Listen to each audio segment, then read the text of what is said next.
आज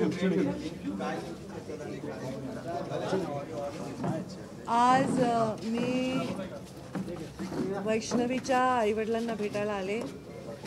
ही घटना घडल्यापासून पूर्ण महाराष्ट्रामध्ये या घटनेची चर्चा आहे आणि सर्वसामान्य माणसाचं मन सुन्न झालेलं आहे। आपल्या मुलीला आईवडील एवढ्या लाडाने वाढवतात, फार ऐश्वर्य त्यांना मिळावं यासाठी त्यांचे पालनपोषण करत असताना, त्यांचा विवाह करत असताना आपली सर्वस्व पणाला लावतात, त्यांच्या संसाराला सतत हातभार लावतात। पण आपल्या मुलीचा प्राण अशा पद्धतीने गेला तर त्या आईवडिलांच्या समोर मोठं प्रश्नचिन्ह उभं राहतं। मी त्यांच्या आईवडिलांचं सांत्वन करायला आलेली आहे। त्यांचं म्हणणं मी ऐकून घेतलेलं आहे। त्या म्हणण्याप्रमाणे त्यांची सन्माननीय मुख्यमंत्री देवेंद्रजी फडणवीस यांच्याशी सुद्धा त्यांचं चर्चा झाली किंवा म्हणणं त्यांच्यापर्यंत गेलेलं आहे। आणि मी राज्याची एक मंत्री म्हणून, एक महिला म्हणून त्यांना आश्वस्त केलं आहे की त्यांच्या मनामध्ये कुठलीही शंका राहणार नाही। त्यांच्या म्हणण्याप्रमाणे त्यांच्या मुलीच्या बाबतीत जर अन्याय झालेला आहे हे सगळं दिसत आहे, तर त्या ज्यांनी कोणी जगण्याचा हक्क हिरावून घेतला आहे त्यांना अत्यंत कडक शिक्षा होईल असा शब्द मी तिच्या आईवडिलांना दिलेला आहे।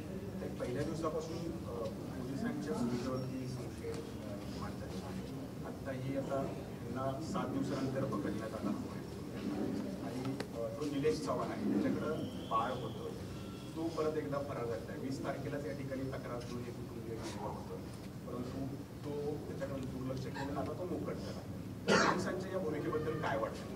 पोलिसांच्या भूमिकेवर आता मी कुठलीही टिप्पणी करणार नाही, पण मला पूर्ण विश्वास आहे की गृहमंत्र्यांची संवेदना पूर्णपणे वैष्णवीच्या कुटुंबाच्या आणि वैष्णवीच्या मुलाच्या पाठीशी आहे। आणि गृहमंत्री जेव्हा ठरवतात तेव्हा पोलीस पाऊल दिशेने उचलतात असा मला विश्वास आहे।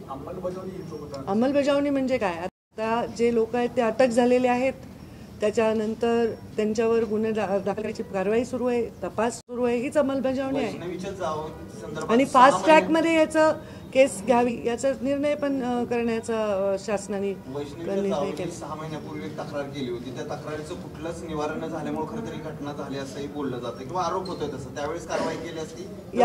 या विषयावर मी काहीच टिप्पणी करू शकत नाही। मी एवढंच सांगेन की या विषयावर प्रत्येक अधिकारी अत्यंत निपक्षपातीपणे चौकशी करेल, याची पूर्ण दखल या राज्याचे मुख्यमंत्री आणि गृहमंत्री देवेंद्र फडणवीस घेतील। आम्ही सुद्धा पूर्णपणे वैष्णवीच्या परिवाराच्या पाठीशी उभे आहोत। प्रश्नचिन्ह निर्माण केले जाते, त्यांनी व्यवस्थित काम केलं किंवा त्यांची जी तक्रार होती त्यांनी त्याचं निवारण व्यवस्थित केलेलं नाही। पण मी म्हणलं याच्यापेक्षा कुठल्याही विषयावर मला बोलण्याचं कारण नाही, कारण राज्यामध्ये अशी एखादी घटना घडली की त्याच्याविषयीची चर्चा उभी राहणारच आहे। पण मूळ मुद्दा काय, तर वैष्णवीला न्याय मिळवून द्यायचा। कोणाकडे बोट दाखवायचंच असेल तर तिचा जीव गेला त्याला कारणीभूत ठरणाऱ्या फक्त लोकांकडे मी बोट दाखवेन। बाकी कुठल्याही विषयावर मी आत्ता टिप्पणी करणं योग्य नाही, ते राजकारण केल्यासारखं होईल। मी ते सहानुभूतीपर भेट दिली, कारण वैष्णवीचा चुलत भाऊ माझा कार्यकर्ता आहे आणि मी अनेक वर्ष त्यांना ओळखते। कौटुंबिक संबंधामार्फत मी इथे आलेली आहे। जी न्यायालयीन महत्त्वाची जी शिक्षा आहे ती शिक्षा सर्वोच्च त्यांना झाली पाहिजे अशी मागणी तिच्या आईवडिलांची आहे। याच्यावर नक्कीच हे सगळे विषय न्यायालयीन पातळीवर त्याचा निर्णय होईल, त्यांचं समाधान होईल, त्यांच्या मुलीच्या आत्म्याला शांती मिळेल, अशा प्रकारे योग्य तपास होईल। कुठेही त्यांच्या मनात किंतु परंतु राहणार नाही असं मी माझ्या मुख्यमंत्र्यांच्याही तर्फे त्यांना आश्वस्त केलेलं आहे। थँक्यू।